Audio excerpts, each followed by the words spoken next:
This is the time the matrilinear has started. This is the time of not just Navratri and Durga, but the time of the feminine. And let us take one humble moment to observe that fact that it happens with all of us. I'm not trying to at all, but that's the default, right? That's what we operate with.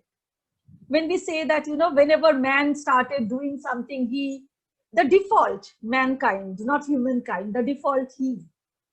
This is the time for Durga. And I was very excited when I was asked to keynote this and to talk about Navratri and Durga. And I was wondering, what exactly to say about this very mighty topic. We are all storytellers here in Toastmaster. It's a fantastic space to be in because we all know each other for who we are. We are not judged by, whether you are a man or a woman, what job you do. We are all storytellers here. And think about it for a moment. Right now, as we sit in the middle of this pandemic, not just Kolkata, not just India, the whole world is reeling under something that is invisible. How mighty is that? We are scared for our lives for something that we cannot see. I would bring into context the same thing, that is femininity. Something that is experiential. The whole world was so long reeling under capitalism, right? We were buying the next best car. We were buying the next best iPhone before it was available in the market. I have got it. Now what happens to the cars? I mean, they're collecting dust in the basement. We don't even know. Now it is experiential.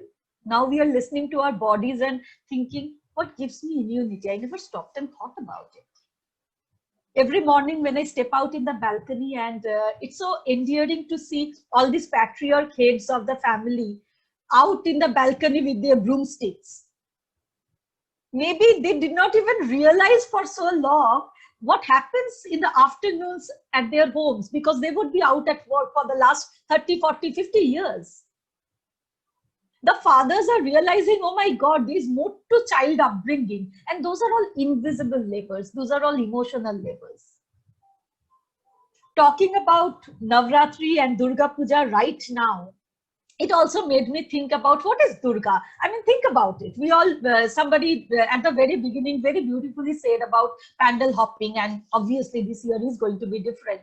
And I hope that you treat this year differently. Don't risk it for your life so that you can see many more Durga Puja and many more pandal hoppings for the years to come. So stay safe this year. But let us for a moment think about the Durga Puja, the Durga idol. She is there, mighty, with a trident in her hand, with blood around her feet, and with Mahishasur, and with the fierce lion, and with everything. Is she the warrior? Is she the savior? Is she the fierce, wild woman? But then you also see next to her 4 children, 2 daughters and 2 sons. Is she the mother? Is she that soft mother, the nurturer? Somebody who feeds the children before she has her own food? And also think about this around Mahalaya. And especially that is a very Bengali thing. So, I don't often get a chance to talk about it other than situations like this when I'm talking to Calcutta. So think about Mahalaya. What is Mahalaya really? We have fused and infused all these different versions of Durga. And in Mahalaya, it is suddenly this, Kailash. From there, she travels all the way to visit us in the homes of the Bengalis, right? So Menoka tells the father, "Jao jao giri anite gauri umanaki boro kadiche." For those of you who follow Bengali, "Jao jao giri anite gauri umanaki boro kadiche," which means that Gauri is one of the incarnations of Durga, and the mother is telling the father that go fetch my daughter because I hear that she is weeping. She is not happy at her in-house, at her in-laws. She's not happy in the marital home, so go fetch the daughter home. And actually, Kailash, the mighty Parvat, he actually goes I mean, Himalayas, he actually goes and fetches Durga with the little daughters and the little sons home. And she stays with us for 9 days or longer than that. This time it was a long stay, a month stay.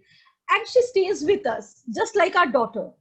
And on the last day, we feed her with sweet and we say goodbye. How endearing is that?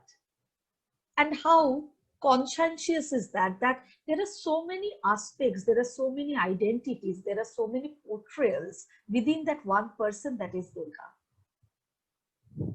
And to think that each one of us, we too are these multiple portrayals, right? We are the student, we are this person working at the office, we are this pedestrian walking down the home, we are this next door neighbor to somebody, we are this daughter, we are this son, we are this father, we are this wife, we are this daughter, we are this sister-in-law, we are this, all these things. And yet there is so much of a core inside us, which is both mighty as well as supple. Durga teaches us about identity, and Durga teaches us how to be fierce in the softness. I think there is this uncanny similarity between Durga Puja and Navratri and what it means, also with the year 2020, when we speak so much about what's happening around us, and we realize that suddenly we are not safe anymore, and the only way to be safe is actually to not just be selfish, but to make sure that our neighbors are safe. Because if they go out, we are in danger. So somewhere there is a shift from I to we. There is a shift of community. There is a shift of cultural, social consciousness. At this point also, another interesting thing happened. Not invisible, but very, very much on our face. The digital technical leap. Right now, to be able to speak almost like I'm in Calcutta, think about that. It's experiential, it's feminine, it's not structured, it's not like you come, you get, that's parametric. This is actually a feeling, this is a feeling of homecoming. The same thing with digital, what is happening is right now, it is bringing work home and it is aligning the personal with the professional. For each one of you who work in an office, I'm sure if you stop to think about it, the last few months showed you your colleague who is also a mother. That boy who provides meal at office, I'm sure at times you stop to wonder about what happened to him. Are they safe? This year, this Navratri, this time has been special. This time has been a reckoning. I also think of this quotation, which is a very big favorite of mine. So this is by Chris Anderson, who's the owner and the head of TED. So he said in his book that in this time of technological advances, in our times and age, technology can really do almost everything that human beings used to do. And the only way left for us to be human is to be human. The only way left for us to be human is to be human. And I think that in 2020, we learned in a big way how to be human. Technology took over everything that was happening outside, and we sat at home thinking about ourselves, our immunity, our immediate family. How many of us learned to live in our own skin for the first time? We never spent that time with ourselves. We started to connect with our childhood friends and tuition classmates from 20 years back. Relationships were renewed, both with the people inside the home who we live with, but we hardly stopped and thought about it. We were living by the clock, send the child to the school bus in the morning and, etc., etc. I think we reinvented ourselves in a big way. And Durga, again, is a lot about that. Reinventing ourselves all the time in various forms, in various incarnations, in various shapes and forms. Faith isn't about that clay idol. I'm sure many of you understand that. And as Bengali, I take pride that, we people are so much more evolved in that way. We always think about it that, it's not really, it's fun, it's community building, it's a carnival. It's not so much about rituals and fasting on time and, putting things in order. It is community, it is fun, it is about recreating the feminine, it is about understanding the power of the soft, and it is about finding those many incarnations, those many identities, and those many cores that are inside each one of us, each one of you, each one of me, anybody, I know, each one of us, we are so many people together.